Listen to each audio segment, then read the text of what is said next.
Hello and welcome to the program. I am Nifemi Oguntoye. It's a beautiful Thursday morning here in Lagos, but it's also another day you read the papers and it turns your belly. So on the front page of the Daily Trust this morning, Boko Haram kills 20 farmers in Borno, attacks Yobe local government. Just yesterday, we talked about the abduction that took place on the Ikere-Ekiti road. And indeed, there is still the issue of the herders farmers clash. Insecurity in the name of insurgency in the north has now evolved into armed banditry as well as kidnapping, and such a very trying time that we live in. Some would say arguably the worst security situation we've had since the Civil War. Now we're talking about the need to think about things differently. Proponents of the state police are saying this is the right time to have it happen as we look to finding better ways to solving our problems as a nation. I'm joined this morning by a member of the Federal House of Representatives representing Egbeda Onwara Federal Constituency, Honorable Akin Alabi. Good morning and thank you for coming. Good morning. Pleasure. And let me say congratulations on your election. Thank you. And welcome on board. Thank you. We also have distinguished lawyer, public affairs analyst, Curtis Adigba. It's always a pleasure to have you on the program. Thanks for having me. Now let's begin by trying to understand what the root cause or causes of the challenge is when it comes to insecurity in this part of the world. Some have blamed it on lackluster performance of leadership. Some say it's poor security infrastructure. Others say it's unemployment, economy, and all of that. Do we have our hands on why there's so much trouble with security at this time? Let me begin with you, Barrister. Thank you. It's difficult to pinpoint just one factor as the entire causative reason why we have insecurity. Because insecurity is a global trend. All over the world you have nations battling to deal with insecurity. But the problem is, for us, is that why successful societies appear to be a progressive machine, a constantly working machine that keeps churning out solutions to challenges. In order to solve those challenges and move the society forward, ours is beginning to look like nothing is being done. And the truth is something is being done, but because of the enormity of the challenges, it looks like nothing is actually being done. Now, you mentioned so many factors. Unemployment is a factor. We have a normal wisdom that says an idle hand is the devil's workshop. That's one reason. We also have the fact that a lot of people in our society feel left behind. Government is not about them. Government is about those who are in government alone. And so they had to take the laws into their own hands to create opportunities, in quote, for themselves. And then, that's pure criminality, penchant for criminal activities, because it's very profitable in our country. You can imagine if you're a kidnapper and you take some few hapless people, you demand for 100 million and you are paid. How many people earn 100 million? So there's a lot of incentive. If they are not dealt with, and that's what we are saying, then you then look at the insurgency that we have in some parts of the country that has lingered for some time. And, so these are all causes of insecurity. But then, how do we move forward? You cannot completely eliminate insecurity. No country has succeeded in doing it. The last time I was here, I gave this example. Look, you will not say that the United States of America is a failed country. But there's hardly a week you don't see a lone wolf go into a theater or homes or offices and then massacre people. I'll get back to you on that. So he made mention of the issue of abduction and kidnapping, and some would say it's just a matter of uneven wealth distribution. So the fact that if you kidnap someone who's able to give you 100 million naira, and then thankfully you're an honorable now, and then in time you get to know how much money that people in power actually have access to. Do you think that this is also central to some of the challenges we're facing when it comes with insecurity? Well, the insecurity issue, as the barrister rightly said, it's a bit of everything. You can't say this is the reason, this is the root cause. Kidnapping, for example, it's a lucrative business. However illegal, it's very illegal, it's very bad, it's a criminal activity, but it's a very lucrative venture, as you mentioned. All over the world, we've heard of kidnapping gangs, South America, Europe, Asia. It's something that has grown into a global multi-million dollar, maybe billions in dollars when you talk about that industry, in quote. So coming to Nigeria, where the security is a bit weak, where the security outfits, the armed forces, the police, they're inadequate, staff inadequate, the equipments to fight this crime is inadequate. So the problem is going to get magnified. So if a problem like that hasn't been entirely solved in developed climes, what do you expect in Nigeria? It's only going to get worse, except we get our acts together to empower the police, empower the military with men and with equipment, and also to decentralize these powers and come down to the states, come down to local level, so we can police ourselves more locally. Then I believe it can be alleviated. This is what we know, that some governors faced with mounting security challenges have agreed to push for a law to facilitate a state police system. The state police system, they say, is likely to be one of the solutions to this challenge. This is not the first time we're talking about state police. Let me hear your point of view as regards it now, in this particular time. State policing is desirable, but it's not a silver bullet that solves all problems. If we don't do it the right way, see, our problem really is not lack of ideas. It is how we translate the ideas into action, that has always been the problem. So I hear people talk about state police, and I'm for state police. But here's the problem. We will have to think about the framework for establishing the state police. And the argument against state police, when you talk to people all the time, it will be abused. The governors are going to use it against the political opponents and all that. And I agree. That fear is real. But here is the reality. There is no idea in human history that was conceived in perfection or executed in perfection from the get-go. Even the countries that are practicing state police, state police, local government and community police, and county police, township police, they started from somewhere. They had issues. But over time, those challenges were overcome one after the other. The courts stepped in to prevent unilateral deployment and action of the chief executives of the states and all that. And so if we keep saying that we cannot have state police because it will be abused, my question has always been, is the federal police perfect? And is it not being abused as well? So it's also not being abused in certain cases. So what we need to do is to think better. We need state policing. And what that will do for us is that it decentralizes, these excuses and, politicization of issue of security by saying, the reason why we can't do anything is because it's the federal government that is entirely in charge. But then they're taking security votes. They are drawing huge security votes. Only last week or this week, we're hearing about how some weapons were recovered from former governor. And then the police came out to explain that, look, it's a normal thing. They store them in government houses so that whenever we need. What that means is that the state government are actually already involved in some policing somehow.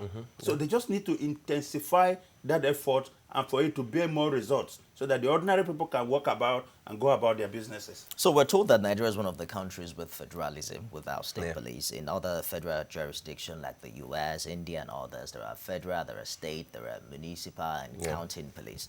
But let's attempt to dig deeper. There are proponents who believe that Nigeria is not ripe, even amongst the governors. A particular governor in the Northwest, for instance, is saying that Nigeria is not ripe for state police, considering our ethnic, religious, and political colorations. How valid is this position? Yeah, first of all, there are more positives than negatives when you're talking about state police.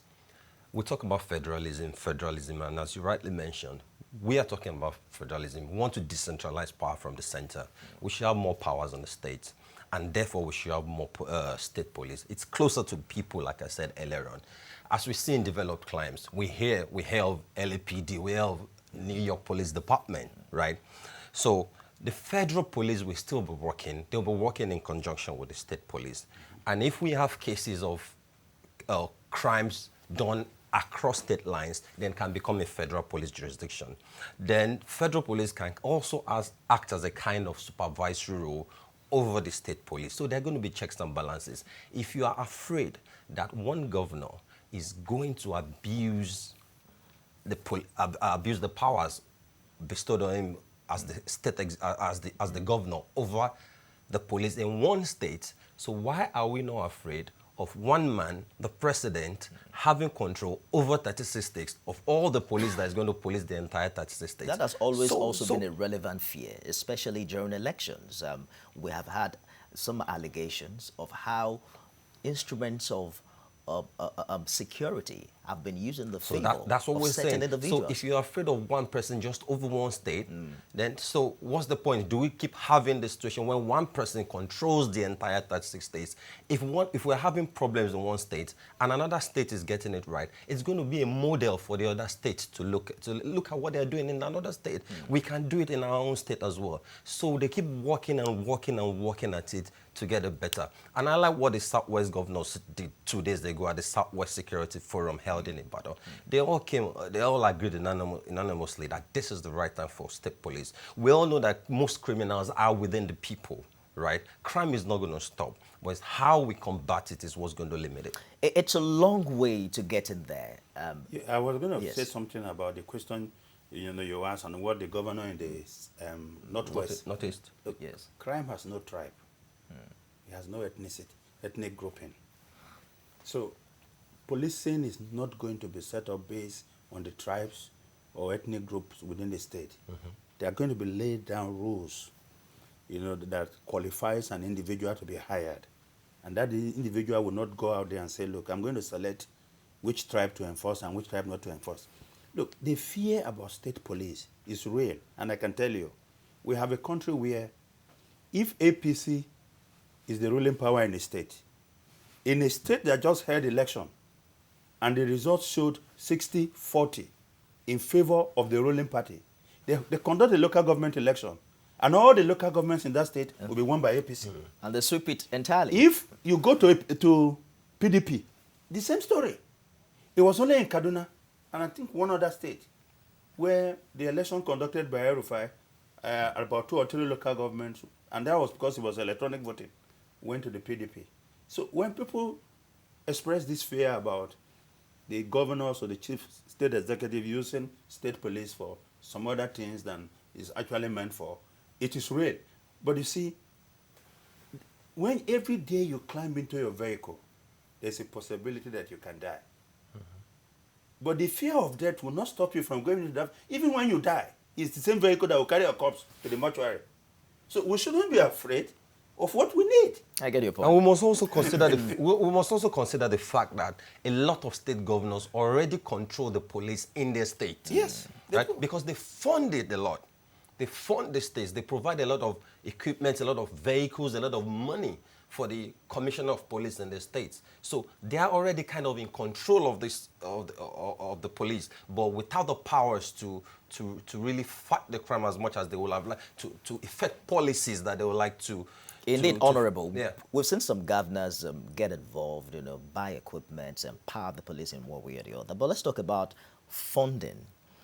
In view of scarce resources, in a receding economy, while Lagos, Rivers, Ogun, perhaps Oyo, and Kano might, be able to easily bankroll the state police initiative, states like Kogi, Zamfara, and many other insolvent states might find it very difficult to join. So how do we see all of this play out? They're going to have to employ new people. They have to get more equipment. I mean, many of these states can't even pay salaries of their current workforce. The first thing you have to realize is that the current police force is getting funded already. the activity is getting funded already. So you won't have a lot of the federal police in every corner as you have it right now. So the money being allocated to this police, to every station, police station, because every police station, every DPO presents a budget. Everyone has got a budget. So the federal, the money that's supposed to go into funding will be given to the states to fund. So there's state allocation every month. So this money can be allocated in such a way that it's going to accommodate the expenses of this work, because most of the money that the government spend, state government spend, is from allocation from the federal government. Then also we have to start thinking forward. Look, the era whereby a state is dependent on only the allocation from the federal government, it's got to end. No, it's going to remain a major source of funding, I know, but it's got to end. It's got to end because these governors need to start thinking in what? They need to start thinking about the long term. They need to start thinking, how can we make money for our state? But a lot of governors, when they come into power, they know that when they put these projects in place, when they put these initiatives in place, it's probably going to take 10 years. It's probably going to take a decade. But they'll say they are not going to be in office when the fruits start to, when these things start to come, when they start to bear fruits. So they won't want to do it. So we have to start looking inwards on how states can be self-sustaining, apart from the money they're going to be receiving from the federal government. Do you consider funding to be a major challenge? Funding will always be a challenge. But here's the take for me. You see, we need to move beyond the current system where governors, local government chairman look up to Abuja to share money. In a federal system, the federating units are independent financially and they raise their funds. Now, are the governors prepared to do the heavy lifting or sourcing for funds in their states and then paying taxes to the center? Are they prepared to take over the responsibilities that belongs to the state? That's a key issue. Because you see, even last time when the issue of state policing was mentioned, the first thing the governor said is, we need a review of the allocation formula. In other words, we're looking for more money, okay, from the federal government. Now, and it shouldn't be. You see, in other parts of the world, the quality of policing that you have depends on the resources of the area. So you cannot have, like they say in America, it depends on the zip code. So you cannot just take money from one place and begin to distribute to everywhere for security. People have got to pay for their security if they want. And so, what I think we should do, because the security needs of Lagos is not the same with that of Benue. Do you understand? So the governors will need to start thinking better than they are doing, become more inventive. The government will also have to take a look at some of our laws that gives the right to every mineral resources and in the states to the federal government. Because if they have their own resources, they can plan better. You know, and so this idea that, look, we are all depending on one source of revenue and we go to Abuja and we share and we do our planning based on that. But this is what I'm going to say. It might not be possible for all the states in Nigeria to start operating state policing at once. But what we can do is to put in place the framework so that if you have the resources at any time, you can also join. You can join, you know. So, look, so many states have got a large workforce that they don't actually need. They can cut down on those areas and then... Which a typical governor will not want to do. And you know why they won't do it? We know how it works, because you know why they won't do it? All of this works a way of settling those who work for them during the election. It's because of short-termism. Yeah. You have a term of 4 years. You know that after 2-3 years you'll be up for re-election, and you don't want to offend the voters. That's one of the problems of democracy. You know, the fact that people cannot project... And that's why they can't pull through most of their... Yeah, they can't project policies beyond 4 years because they see their survival as more important than the welfare of the state itself. But is it impossible rather, for them to be able to achieve all they need to achieve in 4 years? I mean, we're yet to see a governor who does 4 years and says, well, that's all for me. I'm not going to return. Well, we have enormous problems to be solved. You can't solve it in 4 years. It's impossible. We can see signs. We can see that... You can just solve one and then leave the rest for others. Because governance is not something you pick one. You can't possibly also solve all the problems even in 8 years.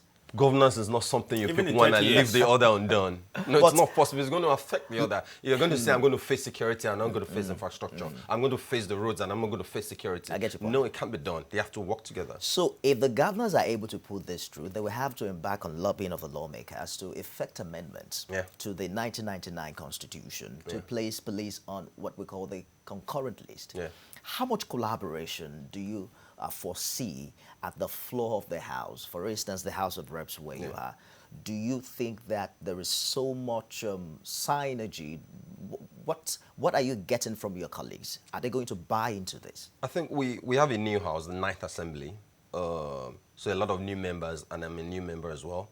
But we've gotten quite acquainted. But what I can see so far, I can see a lot of vibrant new lawmakers coming into the system, and I can see the old ones quite experienced, quite calm, and we're going to see an exciting Ninth Assembly. I think most of the lawmakers from the Southwest, I think we're going to be in favor of it, and a lot of other zones as well, and same with the Senate. But we also have to think, if you want to amend the Constitution, it's not just enough for the National Assembly. When we have the lawyers here, State Assembly. yeah, you still need to go to the State Assemblies and get to thirds. And that's where the governors are very instrumental, yes. very powerful. So a lot of synergy. We need the House of Representatives, we need the Senate, and we need the 36 House of Assemblies least to do two-thirds. this. So it's always hard. Changing the Constitution, editing the Constitution is a hard thing to do, because you're always going to have a section of people that are going to say, no, we don't want it, no matter how noble your intentions are, no matter how great and fantastic your plans are, you're always going to have some people that are going to say, no, we don't want this, we don't want that. So there's going to be a lot of lobbying, like you said, but I'm ready to play my part, and I'm ready to mobilize my colleagues to say, man, this is where we should be going. So the governors are also likely going to lean on the bill on state police, which was sponsored by Femi Gbajabiamila, who is now Speaker of the House of Reps, at some time in July last year. Do you think that the fact that he's now the Speaker of the House of Reps will help some smooth sail at the Green Chamber? Yeah, it's going to. I mean, you see, I think the issue of security is not a partisan issue. Of course, for the first time, like I said to people, look, I would never in my life have imagined that banditry can also have some positive side. And what do I mean by that? We having senators moving motions on the floor of the Senate saying we need more coaches to move between Abuja and Kaduna.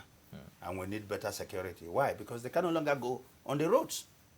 So the train that was meant for the ordinary citizens has become the preferred mode of transportation for them to go to Abuja. You know, and so a friend of mine said to me, I wish we can have more bandits on other, and so it gets them thinking about the ordinary people. So I don't foresee that we're going to have problem in the National Assembly as far as this issue is concerned. Yes, look, on the issue of state policing, there might be differences, and some governors will weigh in the sense that they don't feel it is time, just like it happened during our independence. And of course, you are going to see the State House of Assemblies, you know, go in that direction with their governors. Because you hardly can find any State House of Assembly in this country that is independent, truly, and in the true sense of the word. And we act independently of the position of the governor, I mean, against the position of the governor, except there's a bigger political godfather who pulls the strings. And that is, so that's where we might have problems. that is also a very big challenge, because I want us to quickly take a look at the new bill, you know, that was sponsored sometime last year. A state police force shall be organized and administered in accordance with such provisions as may be prescribed by an act of the State House of Assembly. Now, we have a situation where the Commissioner of Police shall be appointed by the governor on advice of the State Police Council from among 7 members of the State Police Force. This is where the fear of many Nigerians Who appoints are. the council members Of the police force? Yes, who's going to appoint them? Well, I don't seem to have. Because you see, So Is it the all of governor? this seem to be interwoven, and it looks like we're going to have to trust the ability of individual governors to do the right thing. Look, my own in this question matter. is, we're trusting the ability of the president to do it at the federal level. So what is our point? What's our fear of not trying it at the state level? If it's going a bit wrong in one state, as I mentioned earlier, we will have states that will get it right. There are going to be problems, like he said earlier on. Rome was not built in the day, as the popular saying goes. Not even in years. So you have a state, let's say Lagos, getting it right, getting it perfectly, and the next state is getting it wrongly, making some mistakes, and checks and balances are going to be introduced. There's going to be model states to copy, other models to copy from other places. There'll be trainings. We'll see how it's done in the United States, where we have the FBI tackling the across state lines crimes, and different state police like the LAPD taking care of the local crimes. We are going to have these problems. We are going to have teething problems. Even the federal police, we are still having problems, aren't we? So we just have to, we can't say because the governor this, the governor that. What about the president this, the president that? The president is controlling the entire 36 states. This so what's our fear with one state? Of the bill to you. The governor or such other commissioner of the government of the state, as he may authorize in that behalf, may give to the commissioner of police such lawful directions with respect to the maintenance and securing of public safety and public order as it may consider necessary. Yeah. And the Commissioner of Police shall comply with those directions or cause them to be complied with. Yeah. So we're looking at a situation where the Commissioner of Police, who will preside over the state police force, will answer directly to the state governor. Yeah. Now, consider these issues in a few months to election. In previous elections, we have situations where the Commissioner of Police are, perhaps they're just moved around. Yeah, That's not going to happen this time. Yeah. Are we sure that they would not become instruments in the hands of politicians in cases for elections, for instance? Look, there's a possibility for that to happen. But you see, beyond that, and I like to quote Senator John McCain, late Senator John McCain. He said that, look, we have been taught correctly that courage is not the absence of fear, but the capacity to act in spite of our fears. So there are fears. There's no question about that. Genuine fears, yeah. But then, there are also possibilities that the commissioners of police can be inured against the unlawful action of governors. Okay? And that's why if just what you read says, lawful command. But the test then, we should ask, is it subjective or objective? Who interprets what's unlawful? Is it the commissioner of police who will say, look, Mr. Governor, what you've asked me to do is unlawful, and I'm not going to carry that your act. So what happens?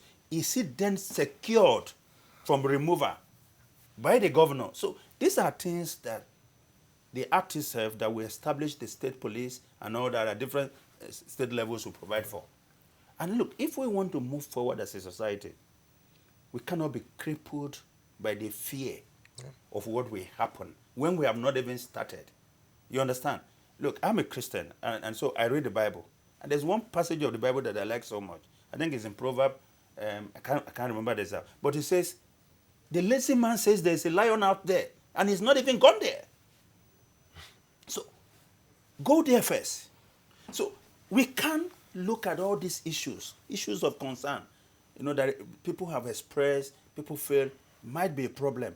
Let's look at them and see how we use the law to work around them. And then if we have a strong court system, the judiciary at the state level that we will build, they'll be able to play the role of a check on all the parties that are involved that will be interacting. And we can have the federal police as a kind of supervisory role over the state police. Over the state police. So if there's disagreement, the commissioner feels the governor wants him to do something illegal, then we can have the IG step in. So there's going to be a kind of collaboration. We're just not going to leave them 100%. Look, I'm not comfortable with the fact that we're just talking about the negatives and negatives and negatives. Why don't we look at the positives? So I seem to have two gentlemen this morning who are quite optimistic about the issue of state police. When we return after this break, we'll open the phone lines to hear your opinion as regards this very important development, as we'll also talk about more issues as touching insecurity in Nigeria. Stay with us.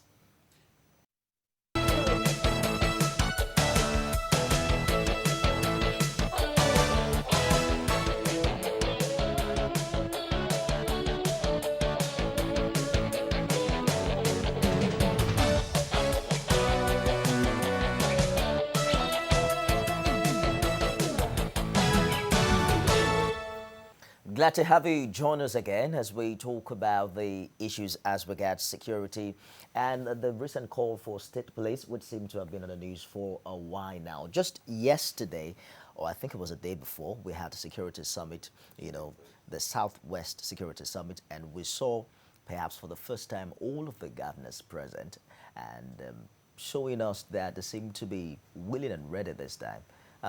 Perhaps because it is still new in the new administration. That's why we have all of them present. But they seem to have told us that they're ready now to work across party lines to ensure that the security of the people in that region is certain.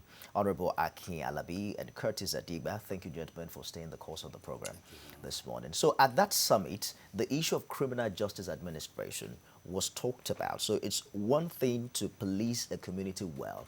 It's another thing to have a situation where corporates are brought to justice. We haven't seen much of that play out in this part of the world. So we keep hearing about the Fulani, the herdsmen farmers clash.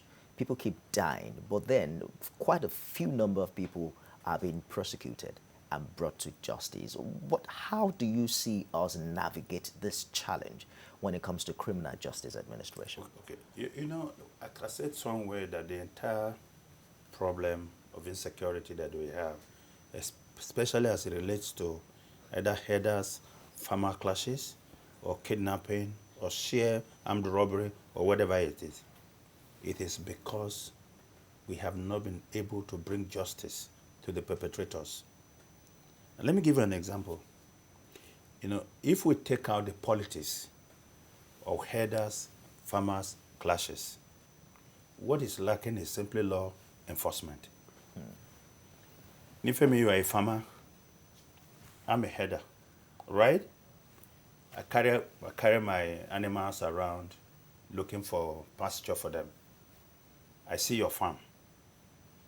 I have a responsibility to ensure that they don't veer into your farm and destroy your farm, okay? So what happens if I don't exercise that responsibility and they go into your farm?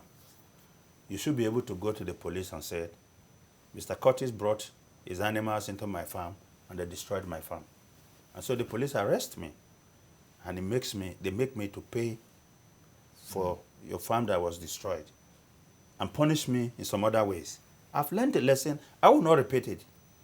But if I do that, you go to the police and the police say they cannot do anything or they don't do anything about it. Your next reaction will be to take measures that will protect yourself against my invasive act. All right? Now, the other side of that story is that if you decide to come against me by killing my cow or stealing my cow, and I go to the police and said, Nifemi stole my cow or I killed one of my cow, and they don't get you to pay for it or punish you, I also plan on how I'm going to defend myself against you and attack you. And there's a huge problem. Let me hold you for a minute. Let me hold you for a minute to take this call from Ikeja. Good morning, Judge. Good morning, Nifemi, and good morning to the guest. Morning to you. Nifemi, I am one person that has reservations about state police. My reasons are that, one, our governors will misuse it.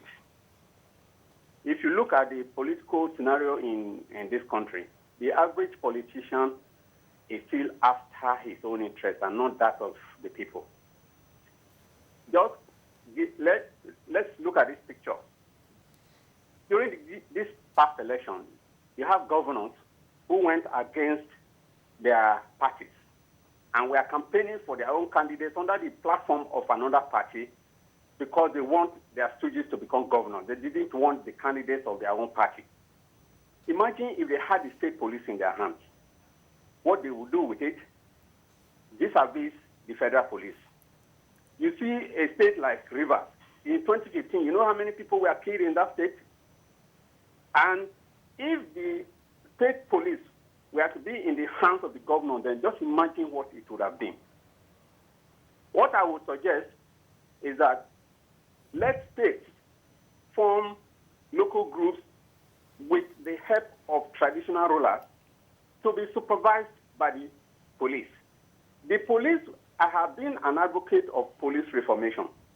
The police corporate culture must change. The police must be reformed, and it cannot be reformed by a policeman. Let somebody from another force or a criminologist from outside come and reform the police. Only then can you change the corporate culture. And then this state police thing, if we like, let us try it, but we will come back again to sit about and talk about it, and you will see what I'm talking about then. It's all right, Judge. Thank you very much for your contribution. So Judge is not as optimistic as my guest here, but he made mention of something that's very critical. The fact that there has to be a change in the culture of the police as it is now. We have the challenge of police brutality. We have the situation whereby we have trigger-happy policemen. I mean, it happens almost every day now in this part of the world. Are we expecting to create a new breed of state police without solving the issues that we have currently with the federal ones? For me, there is police reform. It's important to reform the police. Be it federal police, be it state police. You need to reform. If things are not going well, you need to reform. And apart from if it's not going well, you need to prepare for the future because the world changes. Even in developed climes, even in America, they need police reform, right? They still need to reform. But back to what we were saying earlier on, that if you commit a crime and they don't bring you to justice, you'll be emboldened to commit it again. If you take one way, or if you run through traffic light and no one stops you, tomorrow you're going to do it again. But if you run through traffic and you spend 1 month in jail or pay a significant amount of money, the next time, even if there's no one watching you, you will stay, you will run through it. So if a policeman does something extraordinary, like extrajudicial killing or just harasses someone innocently, and he loses his job and he goes to jail, he will be careful. He will want to, his colleagues, when they see that, will probably not do it again. So it all comes back to the enforcement of law. We talked about that. He talked about as well earlier on.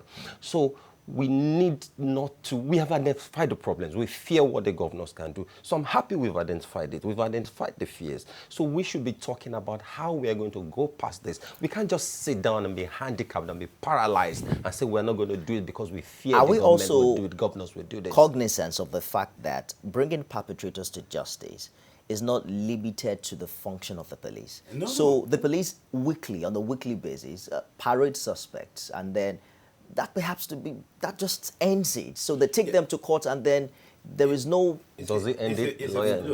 The problem is multifarious in the sense that, look, when you arrest people, you take them to court. But you still have to present evidence that will convince the judge beyond reasonable doubt, because it's a crime. And so when you do a shoddy investigation, and this is not to say that we do not have corrupt practices in the course of the process of investigating arraignment in court and then sentencing and all that. But look, you see, like what Judge said, it doesn't solve the problem, it creates more problem. And I will explain to you. He talked about killings in 2015 in Rivers. Were there no policemen in Rivers in 2015? We had federal police in Rivers. So what is it? How would state police, in 2015 would have prevented the killing if the political actors had made up their mind to go out and kill people? So we are treating the symptom and not the causes. The problem is that Nigerians need to learn to conduct themselves. And then when we talk about, people in government alone, people in government came from our society. The values that you see are the values of the society. We're going to talk about that because you just made a very important point now. But let's take this call from our papa. Good morning, Ifeanyi. I think we lost that. So look, you're saying our founding fathers. That's right. Gave us a government institution, and they also built great cultural institutions. They built schools. Their churches looked after orphans and widows and helped the needy. That we don't even have today. What I'm saying is, look, the situation is so bad today that so many Nigerians are looking forward to the past and not even to the future that is uncertain. So the point is, this society also need to recalibrate as far as the I'm wondering how concerned. we're going to get the society right, because when you talk about the value system, the culture of the people, the fact that we have the kind of leaders that we deserve. Yeah. They are not foreigners who Yeah. came from outside. Yes. They are Yeah. a product Yeah. of our families.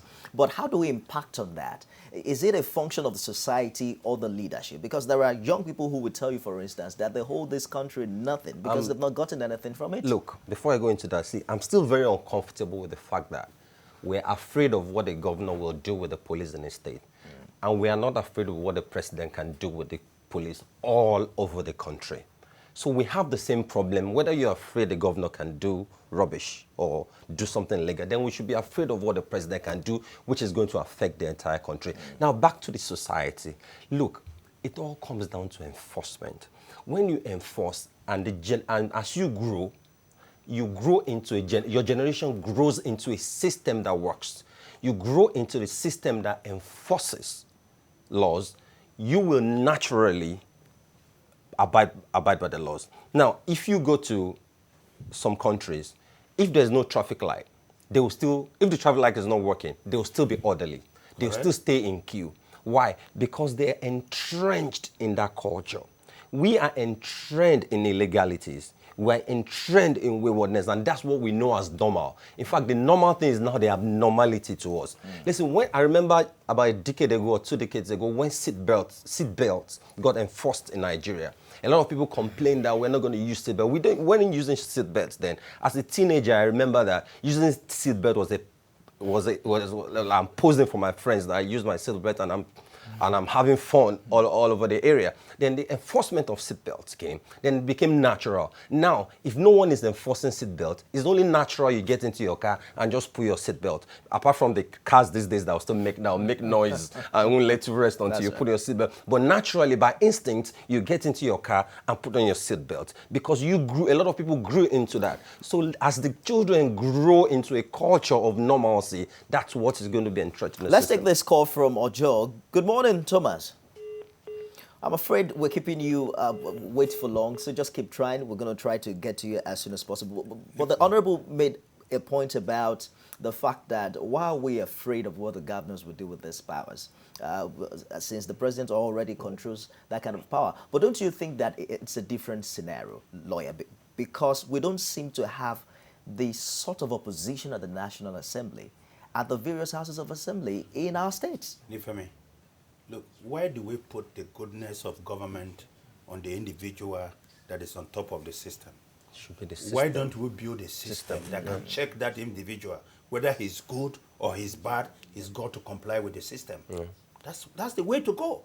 But let me say something to you. Look, laws are not originally meant to be primarily enforced. They are meant to be obeyed. It is when people fail to obey the laws that the laws are enforced. And they are punished to send a message to those people who will not obey the law. Please let me hold you for a minute to take this call from Abia State. Mazi Okorafo, good morning. Good morning, Mr. Mutale. Good morning, our guests in the studio. Good morning, Mazi. Honestly speaking, gentlemen in the studio, state police or council policing is a welcome development for Nigeria as a developing country. Now, the question is whom to recruit into this job? All the existing vigilantes must be recruited into the state police or the council police. Now, how do we fund the state police or the council police? In a situation where the state or the council will complain about money. Let's put it this way, that viable industries, organizations within the environment there must be part of the funding, especially the policing of the council. Because in a situation whereby we establish an entity, there is no money, there is no fund, it's a problem. And when you look at it, with this creation of this state police and the council police, we have now created employment opportunities. And by the grace of God, it will now reduce all these vices that is all around. So I say the state police or council police, when established, all these vigilantes must be banned. Nothing like vigilantes anywhere in this country. If we establish state police and council police, to be doing the job of the vigilantes. Thank you very much, gentlemen. I have a pleasant day in Lagos. Good to hear from you, Mazi. So he has brought up a very important issue now, who to recruit. As we speak right now, many of our states have neighborhood watches, and then they have individuals who seem to perform some police duties. Are we seeing a situation where we just convert them automatically into official policemen and then train and arm them? Or we're going to recruit new people as a matter of fact? First of all, we all need to come to the agreement that we are going to do this, right? It's when we come to the round table and agree to do this, we start to debate on policies, we start to debate on framework. There are going to be suggestions. We are going to accept this, we are not going to accept this. How are we going to fund it? We are going to do this, we're not going to do that. The initial one, should we localize the existing men that want to join the state police in their respective states where they come from? Do we want to recruit new people? Do we want the first set of state police to be recruited by the Nigerian police force and deployed to different states? So these are things that we can't just sit here from day one when we haven't even agreed on the principle of whether state police can work or not. He talked about vigilantes to be banned. Maybe they shouldn't be banned. Maybe they should be regulated to complement what the state police is going to be doing. So, but at the end of the day, it's all checks and balances. It's not putting power on one person. Like, it's the system, it's the culture that needs to work. In Nigeria, we seem to believe in heroism. We need that president that is going to solve everything. We need that governor that is going to come around and shake things up. That's not how it works in sane societies. What we should have is a system where there are checks on balance. This person is responding to this, that person is responding to that. And if you're not careful, you're going to be removed, you're going to be impeached and things like that. So we need to come first to the conclusion that we're going to do this. Then we're going to put forward policies and frameworks that we're all going to argue and then we're going to need people to make those systems work. Yes. What I would say is that, look, we're talking about state policing here, not federal policing. So no state, each state will have to come up with their own policies. With their own policies, who to recruit and how to train them and all that. So it's not something that one person will sit and say, this is what is going to apply everywhere. So Abia State might decide to disband all the vigilante group and say, oh, we dissolve them into the new police of Abia. Lagos might say, no, we have a new policy, we are going to recruit afresh and all that. So let's leave that to the state if the idea is acceptable. But what I want to say, and I think this is where we have a big problem as a country also, the quality of the human person that serves in government or in positions. I'm sure you heard about the Mueller report and what he talked about. Look, in the United States today, you have a president who is very strong, and some who sometimes cannot understand that there are limits to his power. And he has the power to hire and to fire. But then in the Mueller report, we saw how some ordinary Americans who went into government to serve were fighting against the dark impulses of that president by refusing to carry out his order. And some even threatened to quit their job. This is one big problem in this country, whereby once you have been given the opportunity to serve in government, you cannot say no to the leader, even what he's asking you to do is wrong, because you want to hold on to that job.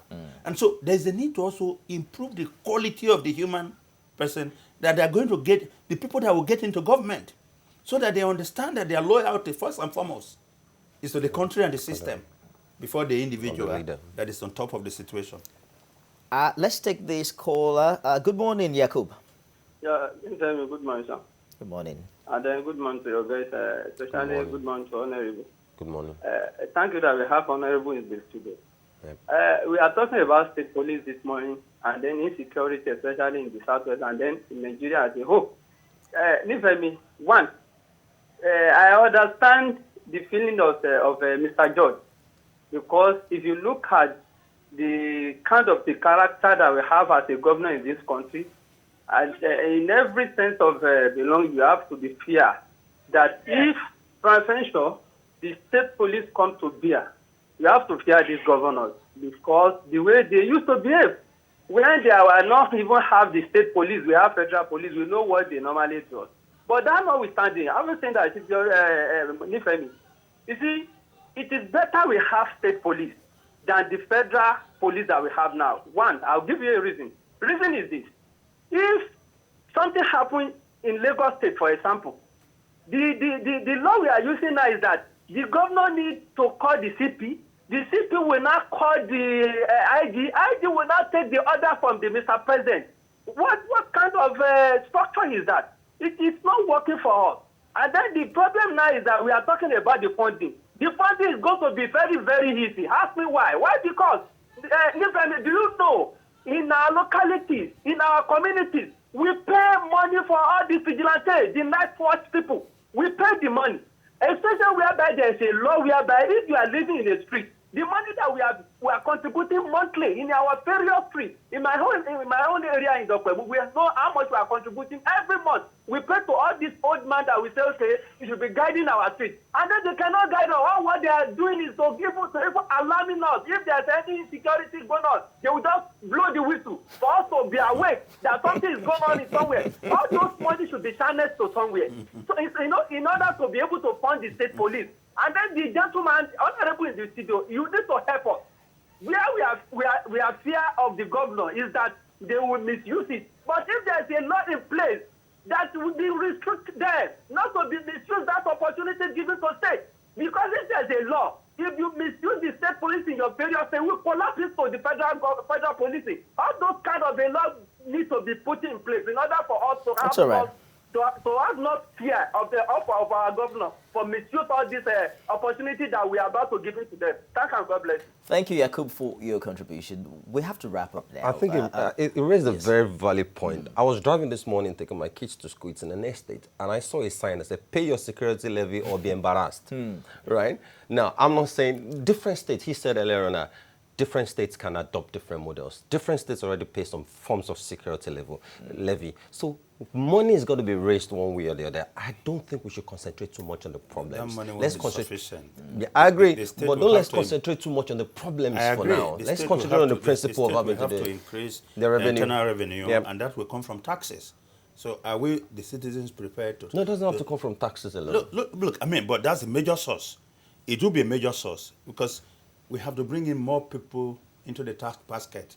Already people are paying for security. It's because a lot of people... Will it be a big deal if they have because to you see, just divert the money to once you have that, the state police then structure? you don't need the internal payments again you are making. Gentlemen, this conversation need security a lot of governors don't know how to make this money. Conversation They've never made money before. We'll have to so continue they just tax and tax and tax. Subsequently, I must say a big thank you to both of you for coming around. We hope that indeed this 9th Assembly will enjoy a smoother relationship with the executive. It's looking like it. Absolutely. But you can never say it's going to be better than the 8th Assembly. Happens. All right, Honorable Aki Alabi is a member representing Federal House of Representatives, Egbeda, on our federal constituency of your state. Thank you so much for coming. Curtis Adigba, lawyer, public affairs analyst. It's always a pleasure to have you on the program. While the conversation continues, Uncle Yoru will be here tomorrow for another exciting one. I am Nifemi Oguntoye. Thank you for joining us.